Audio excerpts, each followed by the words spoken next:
Welcome to GameDay Squad Season Talk, brought to you by Super Coach Hub. Tonight we have Dozer and myself, JT. We'll be breaking down all the key player matchups for round 4 and just seeing how we go, really. There's a bit of weather on the forecast this weekend, so that spices things up. How do you feel about this weekend coming up, Dozer? And do you want to just run through how you went last week? Yeah, I'm feeling pretty good. This weekend I'm excited. Few pod choices I've got up my sleeve. Can't wait to talk about those. Yeah. I went okay. I would have liked to have gone a bit better. I think I came maybe 48, I think, from memory. I'm not too sure. But yeah, I'd like to do better And this that was week. the classic competition? I think so, yeah. Always get them confused. It's a bit stressful, that one. Too many rankings. Yeah, no, absolutely. And you were flying high with your Raiders for the first couple of rounds. And what happened to the weekend? Oh, we just got out muscled, really. The first 20, they just piled it on, and fatigue just gave in, and they were just too good. Yeah, I loved Horsburgh's look at the ref. Is like, what do you mean, ref? What was I doing? Like, it was just the look of pure innocence. It's like, come on, man, off you go. Yeah, I don't know what he was thinking with that one. It's like he was pretty much standing in the hooker's pocket, but I know. No, that was a bit of a. I actually picked the Seagulls. I was still, even without Turbo. They've got used to playing without him for some time, but they are hard to beat at Brookvale, aren't they? yeah, definitely. It's definitely a fortress. Yeah, absolutely, man. So before we kick on with tonight's show, I just want to speak to everyone a little bit about GameDay Squad. So at GameDay Squad, you can create, coach, and compete to build 4 ultimate squads across 4 different competitions. They are Starter, Classic, Challenger, and Champion, with different salary caps or no salary cap in the Champion.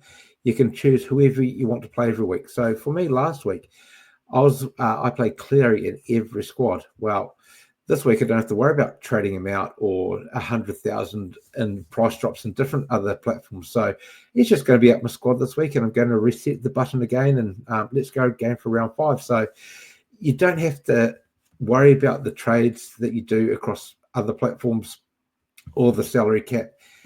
And when it comes to matchups, there's a lot of rain around Saturday. Some outside backs might be a bit questionable. Do we want to play that? You don't have to work your way through the weeds with that. So it's just a really good way to play fantasy sport. So if anyone is interested, you can either download it from either Google Play or the Apple Store, or visit gamedaysquad.com.au. We do have a code there at the top of our screen, which is PMNRL.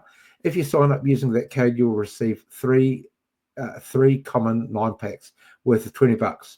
And that'll get you off rolling to play in either the Classic or the Challenger competition. Probably more Classic at that stage, but it just opens the door for you to check it out. So do you want to add anything else on? Because you're quite new to GameDay Squad. You've only signed up this year, Dozer. Is it improving each week? What are your favourite things about it? You sort of hit the nail on the head with the Cleary thing. Like, there's no stress, or there's stress. You're not sure who to pick. You only get 2 spots in some times. But yeah, just the freedom to do whatever I want. Really, a new team each week. No money, no nothing. It's just that's it. Great. Yeah. And there is cash up for grabs every week as well. So come along and check it out if you'd like to. And you might want some catch for your efforts. Yeah, my placings this week was nowhere near any of that. I think my best place in one competition was 22nd. And I was going quite well for the first couple of weeks, but I really dropped the ball, not keeping on top of things last week. So, I'll have to bounce back this week. So before we continue on with the first game, what are you looking for in your players this week? Are you looking for players on consistency, or are you going more for some pot options? It sort of depends on the position, really. The forwards, the mids, we'll talk about those in the podcast. They're all set and forget. But yeah, the backs, I'm sort of going for like base really. They seem to be and then hope you get the attacking stats on top. Yeah, Enough fish out. So we'll move across to our first game, which is going to be tomorrow night, kicking off in just over 24 hours' time. We've got the Bunnies up against the Panthers. Panthers, well, when was the last time we didn't see them in the 8? I can't quite remember when, or even in the top 4. So we have both gone pretty heavy in this matchup looking at this. Do you want to kick us off and talk you through your 3 selections there, Dozer? Yeah, well, my first one's Isaiah Gold, pretty stock standard. He is a freak, just just racks up points really. My pot of the week is Paul Alamotti. I think he's going to be on the left side on the right side against Ravalawa and Tass. Could score 2 tries. He'll kick goals this week as well, which is a huge plus. And then Brian Tyro, he's just a beast. I've seen you got Dane Laurie there. Do you want to say something about him? Yeah, I find my general strategy for GameDay Squad is you have 1 fullback position and 2 bench back positions. These 2 bench back positions can be filled in by either a centre, winger, or fullback. I usually like to go with fullbacks because they generally are the more consistent and higher scorers. I've got him in one of those spots at the moment just because I like to play fullbacks there. He has actually done pretty well in the 15 jersey when he's been at Penrith, or even when he was at the Tigers a couple of years ago. I just think against this Bunnies outfit, he could actually really make some good attacking plays. I'm just bringing it up now. As we can see, going by the matchup matrix there, that Rabbitohs are number 1 for fullbacks to come up against. That means that they allow the most points to opposition fullbacks. So far this season, they are leading in just over 61 points to that position. They have had scores of 62, 74, and 49 last week against opposing fullbacks. Penrith are still a quality side, even without Cleary. It just showed you what sort of fight they had in them after being behind, coming back to, I think they led at some stage by a couple of points. But they're just a really good outfit, and Dane Laurie will fit easily into that system. And I think he could actually have a couple of tries just against this Bunnies team. So I wouldn't be surprised if we see him with a 60 plus. He should get at least a 50 though.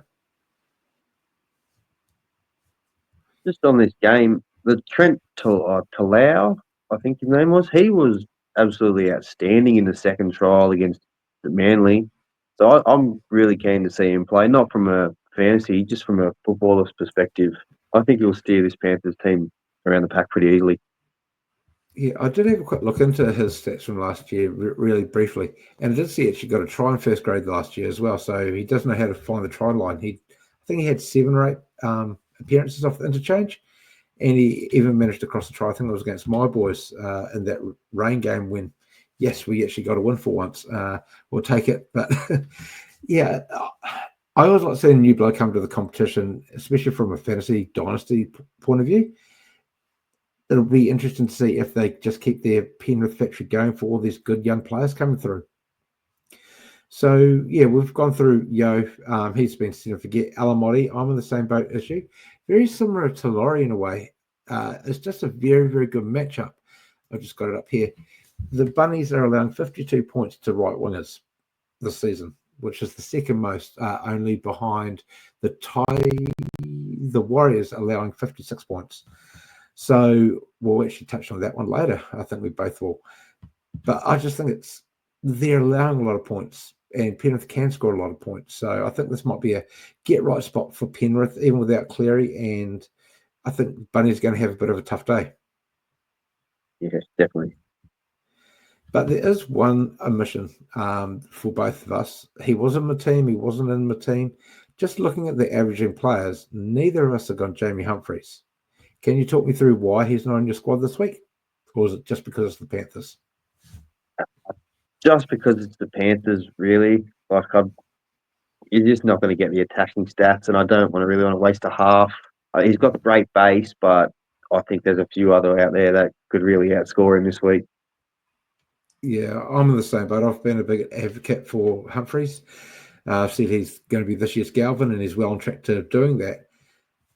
He does offer that great base, but how much attack, like you said, other gets you're going to have against the Penrith Panthers? So, yeah, even though he's one of the best players at the moment, and he has made the squad of the round every 3 weeks, Will he do it again? Maybe, but I do think there's better options out there. Is there anything else you want to touch on this game before we go on? No, it's probably going to be Panthers 19 plus. Yeah, I think it'll be somewhere in that vicinity, but I don't think is there any weather around for this game? No, I don't think so. I think Saturday's the main problem. Yeah, no, agree there. Right, we have both gone quite heavy in the game too. Roosters versus Titans. Allianz, I think it's that. We've both gone with 3 Titans. I've gone with Tedesco. We can see it's a pretty good matchup for the Roosters forward pack against the Titans. None of us have really gone for any of those options. With Watson being out, I don't know where all the minutes are going to go. Wong's playing quite nicely. Bradley's picking up good minutes. Butcher's back in the loop. Collins is there around as well. Same as actually Nafu White. He is the 5th highest averaging player with 54.1 points. I just think there's too many set and forget players across the board in other teams at the moment. So I've got to stay clear of the forwards, even though it's a good matchup. But I'll start off with Campbell. He was absolutely outstanding against the Knights up in Seabus the other day. He did get the 1 try, but he did have a few attacking stats that he didn't get that were either called back for whatever infringement. This is just a match that I think they can open up the Roosters, that back line, even without the unfortunate news of Keeney today. Nothing's been confirmed yet, but it sounds like he's going to be out for a number of months due to I think it's a bulging disc or something in his neck, something like that. I know it's a neck injury. I'm not exactly sure of what it is, but yeah, they're looking at a couple months. Yeah. So we might see a reshuffle. We've got, I think it's Ethan de Groot at fullback at the moment. We do know Brimson's played there in the past. He doesn't really interest me at the moment. He's just missing too many tackles. But Campbell's the leader of this team now, especially without Foran. Every attacking play goes through him. He looks dangerous every time he's got his hands on the ball. He can unlock that back line, especially with the halves. You've got Chad Townsend. He's been a little tackle bot actually at the moment in the halves. Sandon Smith, yeah, he's gritty. He hangs on to a defender, but they're not up to Campbell's standards. So I think we'll see a bit of space going through that channel, and that might open it up to some of the backs. But neither of us have gone to the backs. Can you talk me through why you've gone Tino and Bo Fermor? Tino is just Tino. He just got a motor on him, and he's just hard. They're just so hard to not pick. Really, they pick themselves. And both for more, he's playing really good footy. Like he's just all everywhere. Wants to be a part of the game. Finds a try line if he has to. I think he's a really good player, and it's just he made his way into my team. Yeah. And how do you see this rotation working with Fafita? It's getting more minutes each week. Fermor's still on the field. That's absolutely fine. But do you see this always being the case, or will Khalees Haas just go back to the interchange role in time? Oh, Fafita had shoulder surgery in the off season, so I'm not too much sure. I'm not sure how much preseason he got. So it could be a thing. But actually don't mind him off the bench. But he doesn't really use his impact the way he should. If he came on and tried to be like a Spencer Lenu, just rip and tear, but I don't know. They just don't use him right. I know everyone says it, Yeah. but you've seen what he can do. Yes, but do you think he'll come back to a starting role and will Fermor give way, or how do you think that rotation might work? Just moving forward, because I'm saying that from a dynasty point of view. So, is this a sell high moment for Fermor more than anything? No, I think it'd be Cleese Haas that goes back to the bench. Really, if Fafita comes back into the starting role, Fermor's probably looking at he could be on the bench for Origin. Really, if you wanted to. It's just a shame he's Queenslander. Yeah, that is a shame. I do think he was a part of the 20-man squad on one of them, or was it the 22-man squad on one of their training camps last year? So, yeah, he's been in the mix for a little while. So who knows with injuries nowadays? It could just happen the week before. He could get rushed in there. So I think he's definitely got good pedigree this season. Will he keep up this sort of form? Who knows? But I think it's due for a big game. And with the other edges available this week, there's plenty of them. You've got the likes of Nicholson, Lucas is out, Carter, Young, even Toby Couchman's an interesting one. And I think the more I find out about Saturday's weather, he might be a really good option and just a tackle bot right in the middle of the field. Might not get much attacking stats, but he might get big minutes with that bench that the Dragons are rolling out, which is quite young, quite light, and you do have that utility player with Little in there as well. So I think it could be a good option for that one, but we'll touch on that game shortly. I've gone Tedesco. He is, I'm going to be honest, he is a placeholder for me right now, just because I'm unsure what my strategy is going to be at the moment. We do know the Titans can let in a lot of points. What was it in week 2? I think they let in 40 against the Bulldogs. Would that be right? Yeah, I think so. Yeah, I think it was 40. And on that day, where is it here? Connor Tracy. Yeah, he only scored 47 points.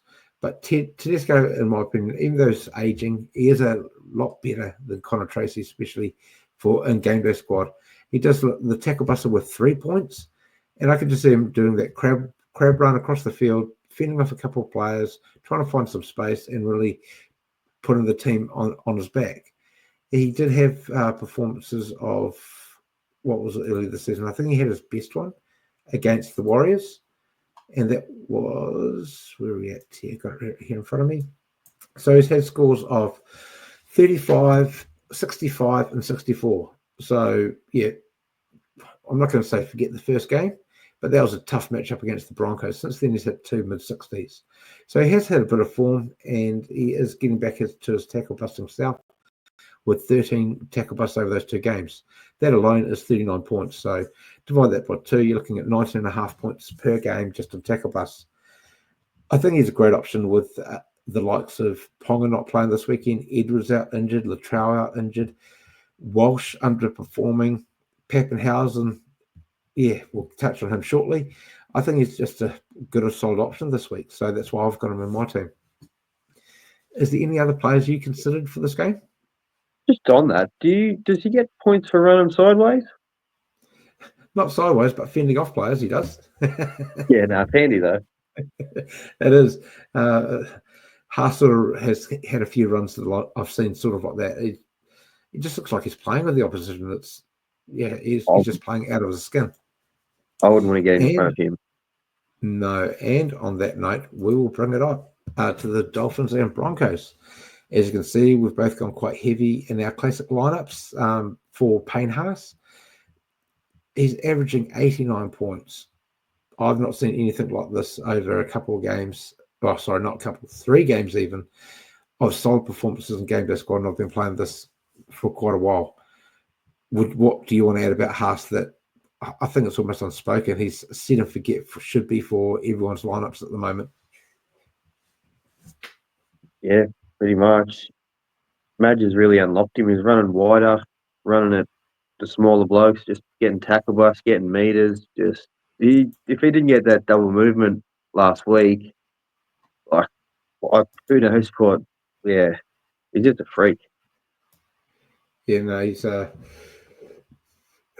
playing very, very well at the moment. And yeah, if you don't have him in your lineups, guys, I'll be checking out the transfer market to see what you might be able to find of him there.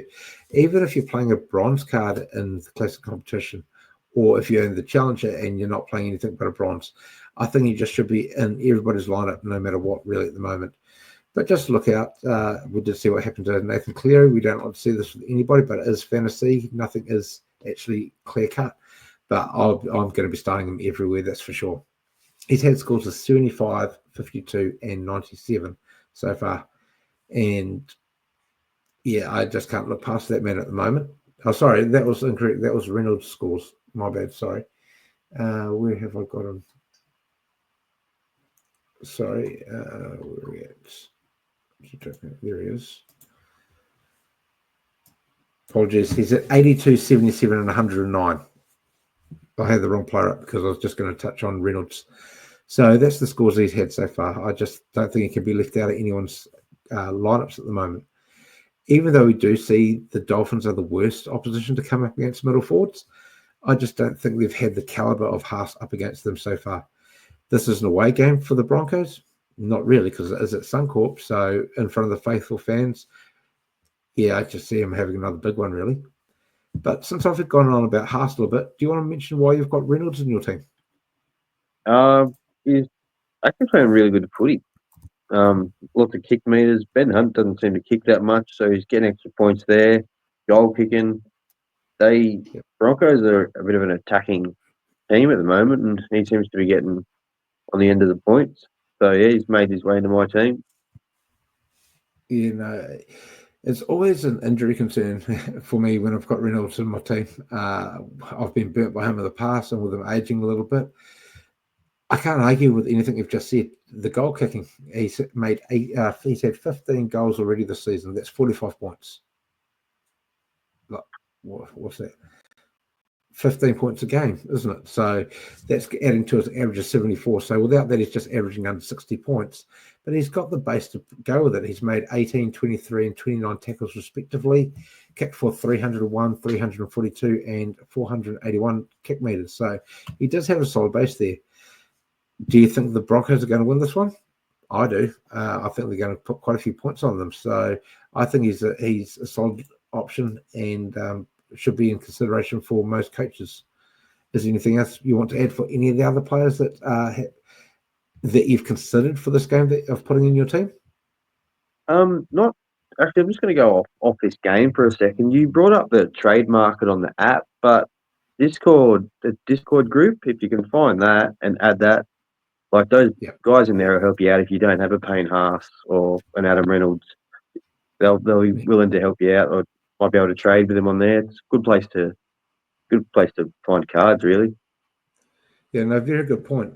So if anyone's ever actually got any questions about anything we talk about, please just comment and either of us will get back to you and we'll just go with it from there. So yeah, feel free to reach out as well. But yeah, going back to what I mentioned, any other players that you considered from this game of putting into your squad? Well, we spoke about him off here. Jesse Arthurs, he's got a high average, but it's just all tries. You think they can keep doing it, but you just can't sort of pick him. I feel like he could burn you in this game. Yeah. No.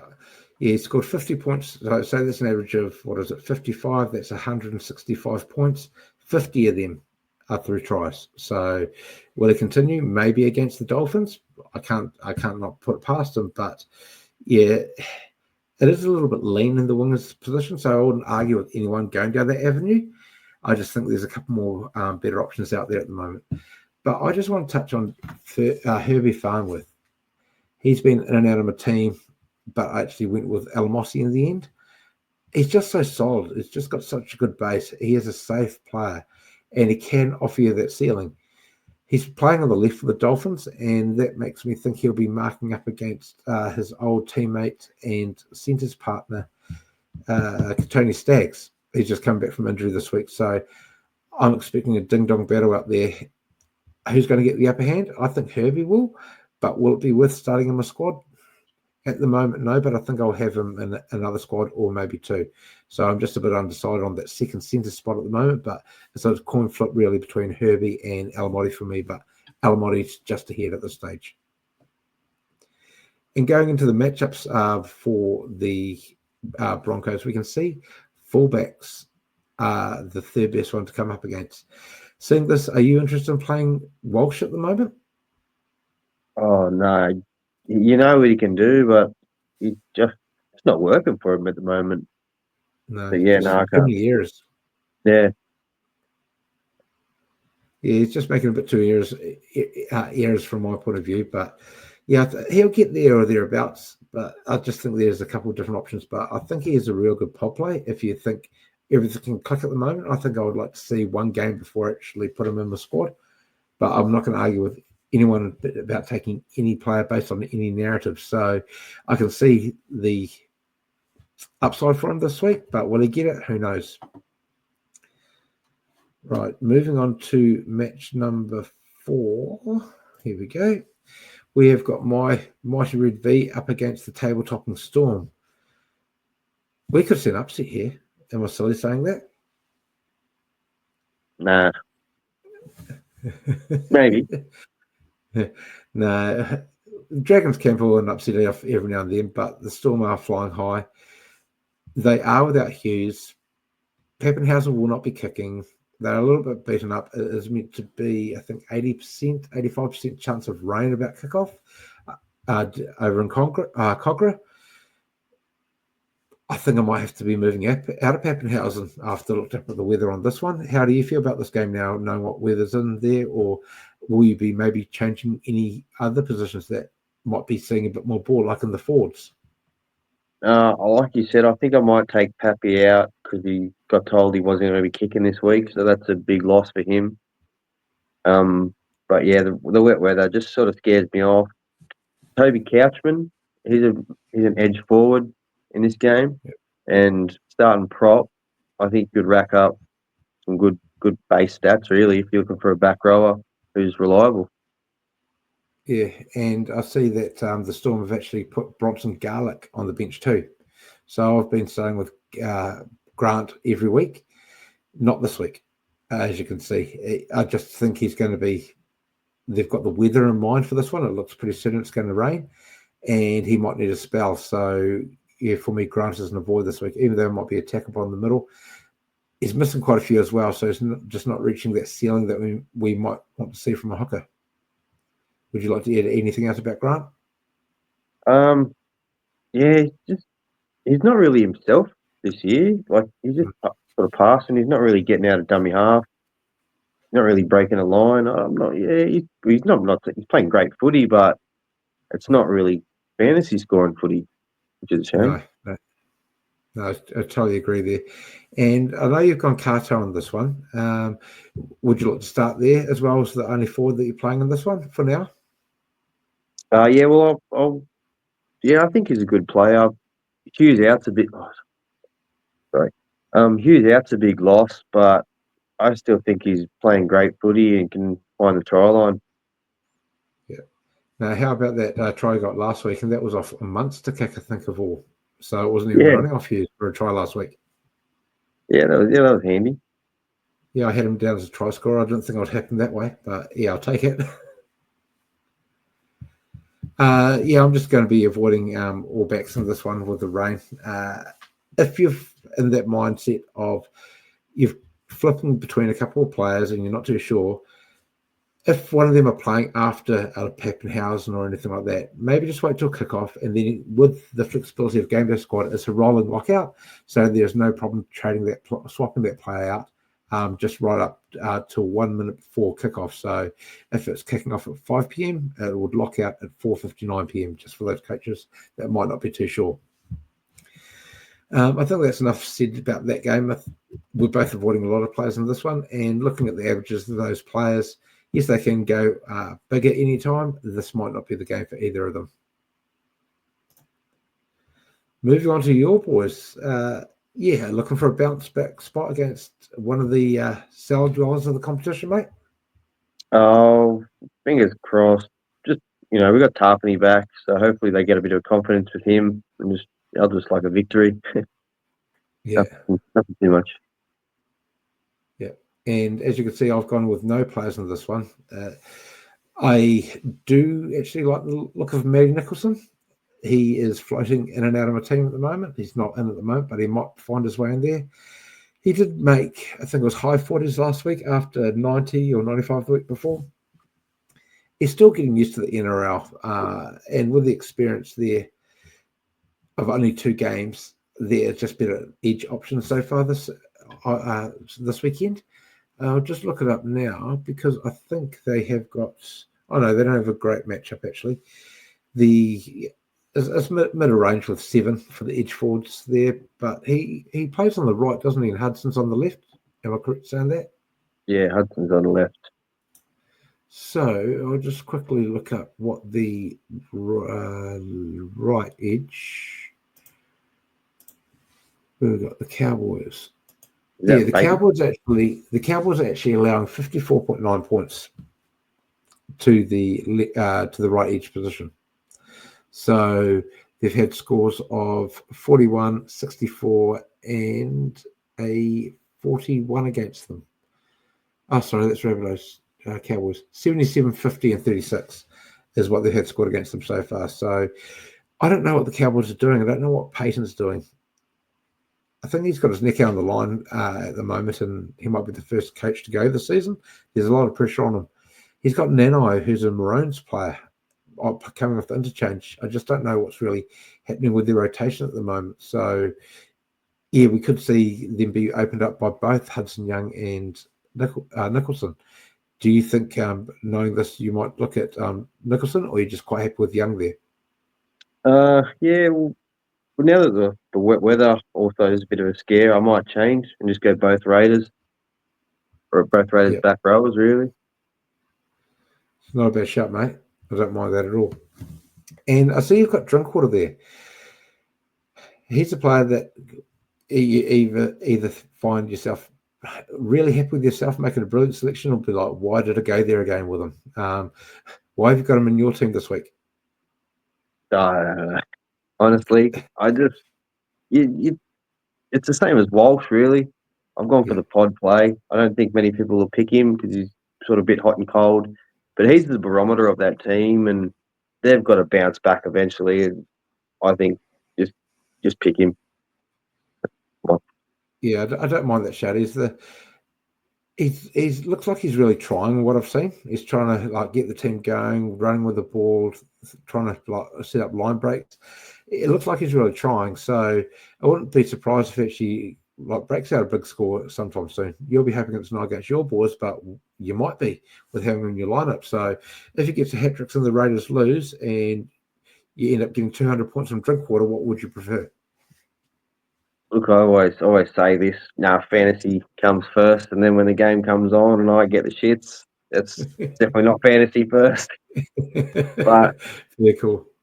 Very cool, mate. no, well, Drinkwater's got the back line. A couple more games experience for blokes like Purdue and that. Robert Derby, has got another game under his belt. They'll be getting better, so I'm just hoping, really. Yeah, I think they're missing Holmes just a bit much that actually makes them click a bit more. Just he was the cog, in my opinion, that had it all together. Dean looked a lot better with them on the side, so did Drinkwater. Yeah, I think it's still going to take some time for that back line to work, click personally, but it could be this weekend. We saw Manly click last weekend. So, and that was without even Turbo. Anyway, moving on to the Sharks and Bulldogs. I'll let you start off with this one because we've gone one same player, one a little bit different. How do you feel about Hines this week? Do you think the Sharks are going to have a get up for this one in the rain, or will the Dogs, will their defence keep it close? Yeah, see, I'm not too high on the Sharks. Defense is so good. They just keep turning up the Dogs. I know they let in a few late tries against your boys.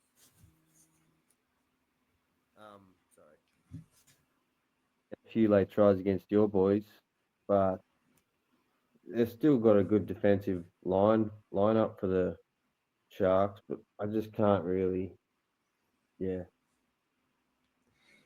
I've got Hines just because it's pedigree at this stage, and I'll say it again. I did create my lineup before I actually did check the weather in Sydney, so I might opt for another player. I might pivot to someone like Humphreys, but then that's still fraught with danger because of the Panthers. So I do have him in my team at the moment, and it's mainly because the card I do have available to my squad, which I do like to play in the classic competition.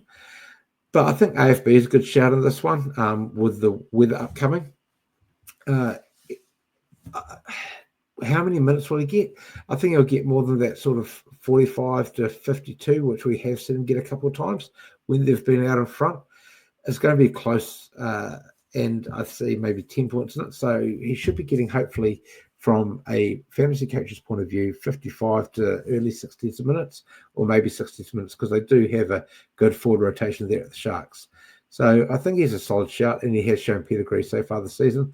But he has had that one inconsistent performance, which isn't too bad. And we do see that the Bulldogs are allowing the most points to middle forwards and the best PPM to middle forwards for the competition. So I don't think it's a bad shout this weekend at all. Is there any other players on that list? Because Maxi King, I did look at him earlier. I just think there's better options out there, more set and forget options. But I'm not going to argue with anyone taking him, and he has proven it this year that he can be a solid scorer. Would you look at putting him in your squads depending on your depth? Yeah, just sort of hard to pick really. It's just other places that sort of pick themselves. And It's just it's hard to sort of Put something like that in your squad. Sorry, hang on. Right, so that's enough on that game. We are moving into probably, I think, maybe the highest scoring game of the weekend, depending on what the field's like or how much rain falls. And as you can see, we've both gone Garrick, but we've gone alternate in other places. So, do you want to start with Saab and why you like him this week, mate? I just love the way Manly attack coming out of trouble with Turbo. So if he gets those line breaks and he goes to the field, that's 60 meters in run meters. I just like him to just down that sideline, line breaks, meters. That's it. Yeah, and like you did mention Turbo there, do you think he might be a late out again like he was last week for Hopewadi going to fullback? Or do you think They seem he pretty is back certain from on his him coming back. hamstring tightness? Yeah, they seem pretty certain on him coming back. So they're only resting him for tightness, but I think he'll be raring to go. But I just couldn't pick him this week. Yeah, those coming back from one hamstring tightness already. It's you want to, but is it worth the risk? I'm not too sure. He actually might make his way into the side for Pappenhausen later on if I start trying to reshuffle my team tonight. But he's definitely a pod play this week. But and Garrick, I think we don't need to say too much on that front. After last week's 4 try performances, I've played him in round 2, round 1. Did I play him in round 3? No, that's with not playing him and playing Cleary everywhere last week. It wasn't a great round, so 4 tries.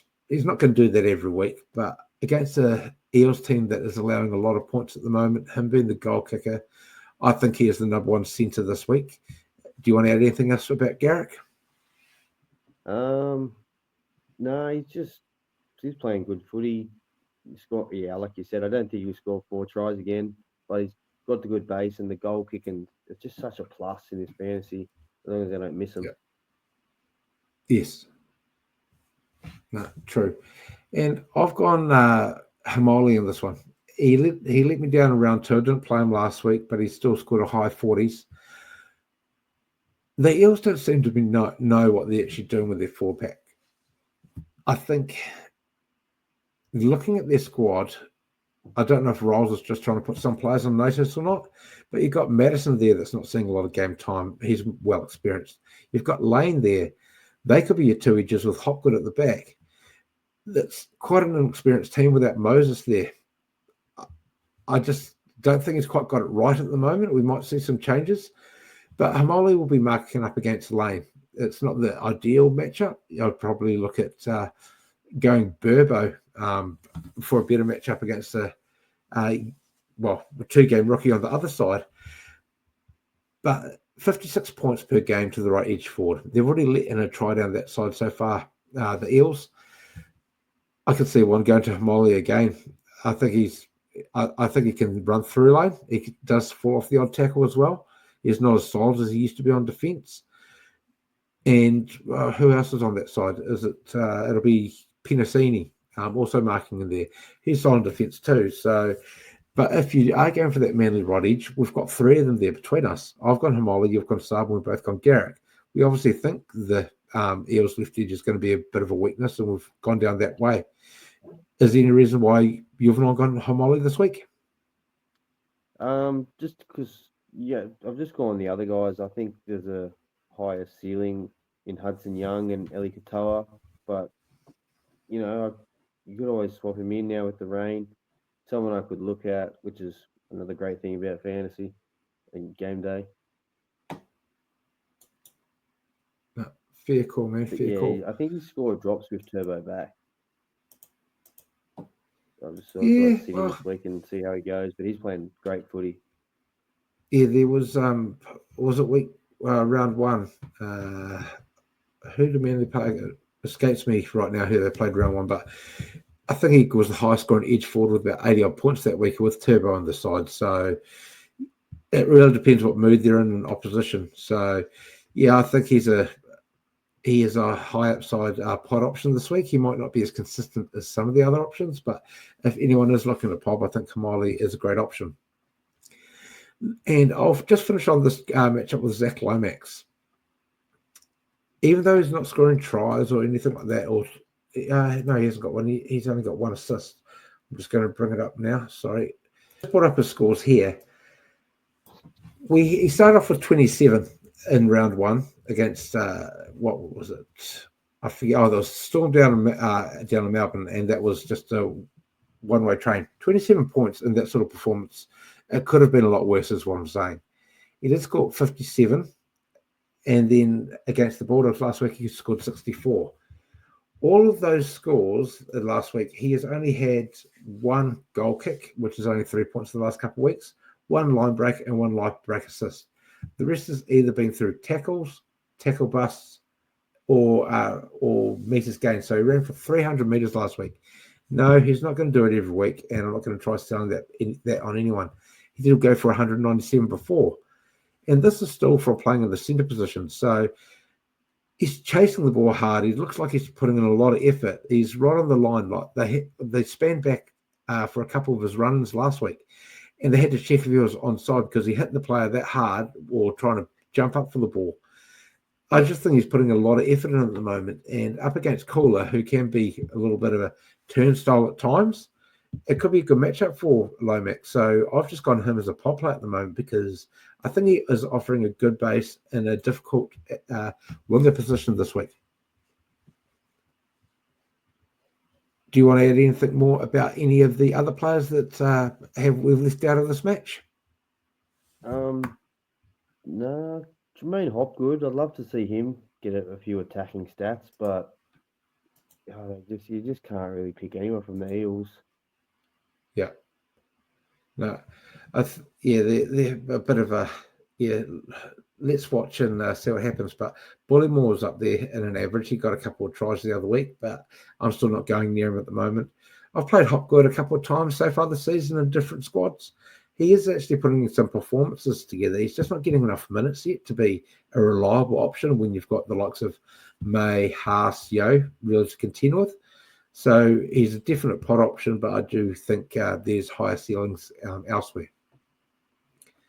So moving on to the last game of the weekend, we've got the West Tigers up against the Warriors out in Campbelltown. I'll let you take this one away, mate. We've both gone for exactly the same rarity and exactly the same players in this one. We'll take it away with May, mate. Yeah, well, he's one of the mids that we've spoken about all pod, really. He's just set and forget. He's just playing big minutes, getting offload, getting tackle bust. He's not on Haas's level, but he's not far behind. I'd love to see him take it to the next level, and that could be the New South Wales front row. That'd be scary. Oh, And then wouldn't that be good? Even like, wouldn't that be from a New South Wales point of view? Oh, let's take off Haas and bring May on. Look out! Yeah, wouldn't that be great? And then but sorry, keep going about it. What's that? Sorry. I was going to say, keep going about Egan. Sorry. No, Wade Egan. He's just playing 80 minutes, just scoring really, just racks up points. It's just I can't argue with you. There's not too many 80-minute hookers in the game at the moment, is there? No. I picked Brayley a few times, and I thought he'd sort of get crashing over with AFB, but it just hasn't been there yet. Yeah, Egan's one that I can't say I'm a big fan of his tackling technique sometimes, as he seems to get his head in the wrong place. And most of us sort of seen him with an arm around the trainer going to the sideline, which is no one likes to see. I just don't see too many better options this week. You do have Marshall King. He does split a few minutes with Plath as well. Brayley's another 80-minute hooker. even Grant this week. I don't think it's going to see 80 minutes. You've got Cook and Little also sharing duties. Mamazulis might be a decent option. Is another big pod because the Penrith actually looked it up earlier. I think they have been the worst or the second worst team against hookers so far this year, and they are allowing an average of 61 points to the hooker position this year, which is quite outstanding, really.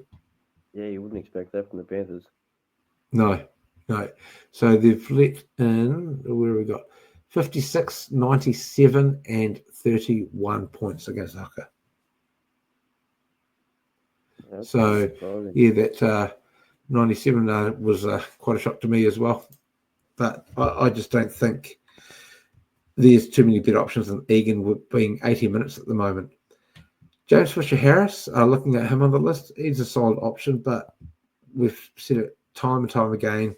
May, Yo, Haas, AFB, Watson when he's fit. It's hard to find space for all these other players that do look like they're scoring quite well. They are great pod plays if you think they've got the ceiling or a better role that week.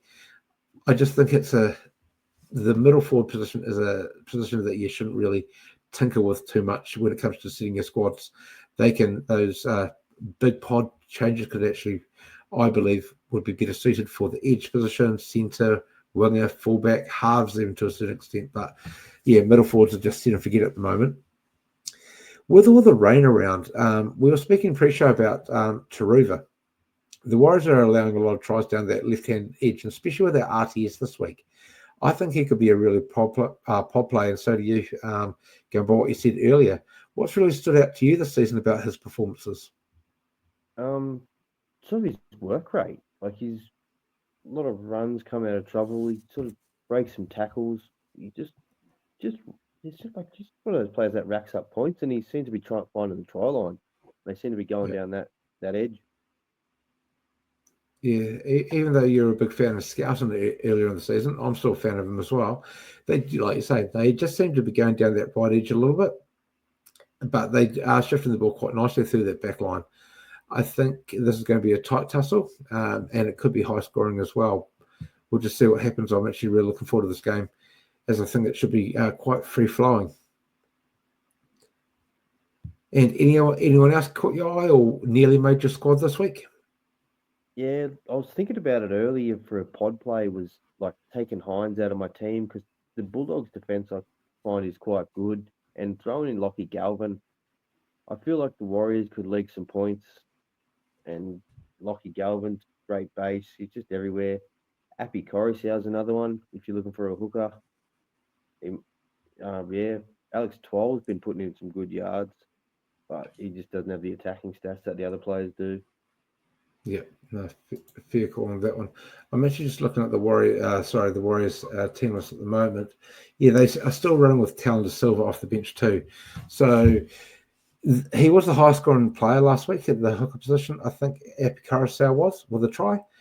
He didn't do the 80 minutes though. So if he's going to get an attacking play where he does rack up like 20 points, I think he's a definite pod option and a good shout for anyone that is struggling to make a choice at that position this week, which with the likes of Grant doing so poorly, Cook splitting roles, Robson not even hitting a 40 yet, I don't think. All the three best players from last season have been really underwhelming so far this year. So, yeah, any hooker on their day, I think, can be one of the better scorers in the game if it goes right for them. So what we're going to do now, we're just going to go and touch on who we've put in our squads for the full week.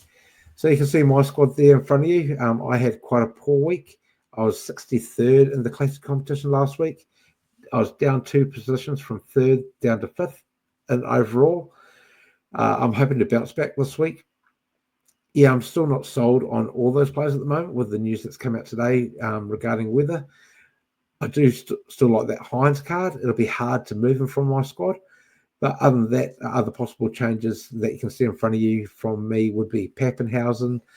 Tino, I've still got questions out about him. Hamoli, I do like his upside this week.